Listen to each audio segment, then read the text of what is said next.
Hello everyone, एक बार फिर से आप सभी का स्वागत है एजुकेशन राइज में।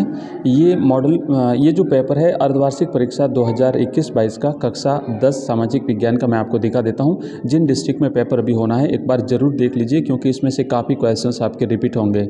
तो आइए देखते हैं अर्धवार्षिक परीक्षा सामाजिक विज्ञान कक्षा 10 का प्रश्न। पहला प्रश्न है, निम्नलिखित में से किस प्रांत में सीढ़ीदार खेती की जाती हैं? ऑप्शन है आपका 1 पंजाब, 2 हरियाणा, 3 उत्तर प्रदेश और 4 है उत्तराखंड। तो आप देख लीजिए, सीढ़ीदार खेती जो है वहाँ पर की जाती है जहाँ पर ढलाई वाली ज़मीन होती है, जैसे पहाड़ी ज़मीन होती है। तो इसमें पहाड़ी ज़मीन वाला राज्य है उत्तराखंड। ऑप्शन इसका द जो है वो राइट होगा। ठीक है, आगे बढ़ते हैं। और इस प्रकार दूसरा प्रश्न है कि पंजाब में भूमि निम्नीकरण का निम्नलिखित में से कौन सा कारण प्रमुख है? वो निम्नीकरण का मतलब होता है भूमि की वहाँ पर उर्वरता की में कमी आ रही है। तो इसका कारण क्या है? गहन खेती, वनोन्मूलन, अधिक सिंचाई या फिर अति पशुचारण। तो यहाँ पर देखिए, पंजाब में चूंकि वहाँ पर नहरें सर्वाधिक है और ज़्यादा सिंचाई होती है, तो अधिक सिंचाई। तो ऑप्शन स जो है वो इसका राइट जवाब होगा। ठीक है, ऑप्शन स। आगे वाले प्रश्न में सारे आपको एक बार पेपर पूरा दिखा देता हूँ, क्योंकि सॉल्यूशन करेंगे तो बहुत ज़्यादा टाइम लग जाएगा। आप देख लीजिए एक बार पूरा का पूरा पेपर। मैं फटाफट से बोल करके सारे प्रश्न आपको बता देता हूं। अगला प्रश्न है, भारत के निम्नलिखित पड़ोसी देशों में से किसका मानव विकास सूचकांक भारत से अधिक है? बांग्लादेश, श्रीलंका, नेपाल, पाकिस्तान। सही जवाब रहेगा बांग्लादेश। हिंद स्वराज नामक पुस्तक की रचना किसने की थी? यहाँ पर थोड़ा सा ऑप्शन ही गलत तरीके से दिए। हिंद स्वराज पुस्तक की रचना ऑप्शन अ है रविंद्रनाथ टैगोर। बाकी सारे देशों के नाम दे दिए, श्रीलंका, नेपाल, पाकिस्तान। तो ऑप्शन आप कर लीजिए। अगला प्रश्न है पांचवा, किसने कहा था कि जब फ्रांस छींकता है तो बाकी यूरोप को सर्दी जुकाम हो जाता है? Metternich, Bismarck, Lord Byron, Mazzini. ठीक है, प्रश्न में आपको एक बार पढ़ करके सारे दिखा देता हूँ। रिक्त स्थान की पूर्ति करिए। सेवा क्षेत्र में रोजगार में उत्पादन के समय अनुपात में वृद्धि और क्षेत्र के श्रमिक वस्तुओं का उत्पादन नहीं करते।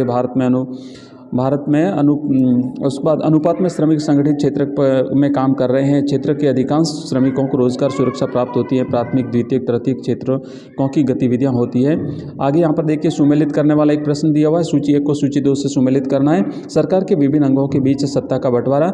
दूसरा है विभिन्न स्तरों की सरकारों के बीच अधिकारों का बंटवारा। तीसरा है विभिन्न सामाजिक समूहों के बीच सत्ता की साझेदारी। और चौथा है 2 या अधिक दलों के बीच साझेदारी। और इधर सूची 2 में है, सूची 2 में क है सामुदायिक सरकार, अधिकारों का वितरण, गठबंधन सरकार और संघीय सरकार। ठीक है, मिलान कर लीजिए आप।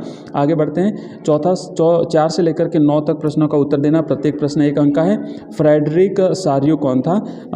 अगला है, फ्रेडरिक सारियो ख्याति प्राप्त चित्रकार था। आप लोगों को फर्स्ट चैप्टर में ही याद होगा। मैजिनी द्वारा स्थापित 2 भूमिगत संगठनों के नाम लिखिए। बिल्कुल सिंपल सा है। पूना पैक्ट किसके बीच में हुआ था? जीडीपी का अर्थ क्या है? Gross domestic product.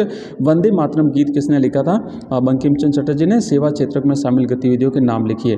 अगला है, मारियन और जर्मेनिया कौन थे? सत्याग्रह के विचार का क्या मतलब है? भारत के लोग रॉलेट एक्ट के विरोध में क्यों थे? रॉलेट एक्ट है ना, जिसे काला कानून भी कहते हैं। और टिप्पणी लिखिए, जलियांवाला बाग हत्याकांड और साइमन कमीशन।